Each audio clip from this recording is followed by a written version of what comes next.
Next thing I want to show you is if somebody gets you lost or you get lost in menus, you can get far in here and you don't know where things are. There's a home button, a physical button on the bottom of this. If you hit that button, it takes you back to the home page. And this is a toggle button between the channel faders, and then if you hit it again, the inputs of the same channel. So if you'll notice, the channels stay the same, but it kind of moves up and down to those two areas.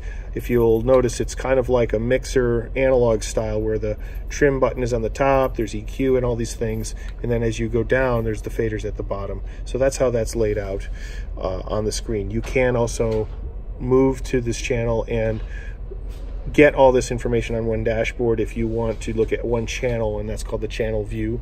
But if you get lost and you don't know where to get back to, you can always hit home and that takes you back here. And so that's pretty straightforward. The home button is your friend if you get lost in here. There's other two hard buttons here we'll get into at other times, but there's a favorites area, and there's also going to be an area for cutting and pasting settings that you like that you want to save to another channel. Again, this will be further down the road in training. But for now, the home button is your friend, just so you can get back to square one and where you understand what you're looking at.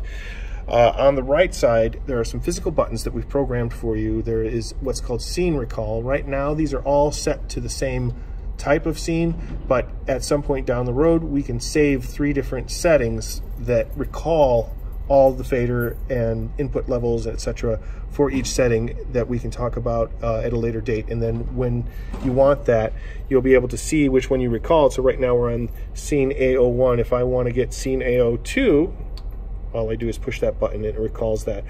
In this case, I don't have anything changed or saved differently in those 2 scenes, but down the road, like I said, it'll be nice to be able to just recall, let's say one's set for a mass setting, one's set for sort of a town hall meeting or something like that. So we can have these programmed to do different scene settings.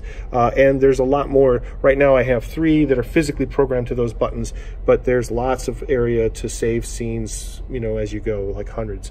So if you wanted to, you could make some pretty elaborate settings, save them on a scene and recall them in a different way. But right now, to make a button push, make it easy, it's easy to get to square one with this.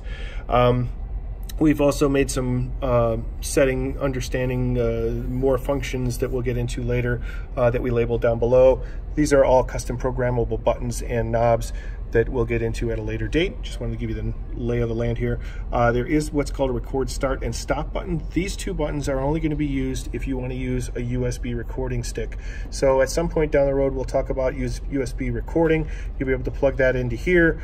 This would start it, this would stop it. Pretty straightforward there. And then there's what's called a mute all mics, or a panic switch, and that's right here. If I hit this switch, you'll notice all the microphones now start blinking. That means they're all muted at this point, and this one is red. So that's pretty handy in case something goes a little wacky and you're not really sure what to do. You can always hit that. It's kind of a panic button. That means all the inputs are now quiet, and at least you can figure out what went wrong and then defeat that when you're done.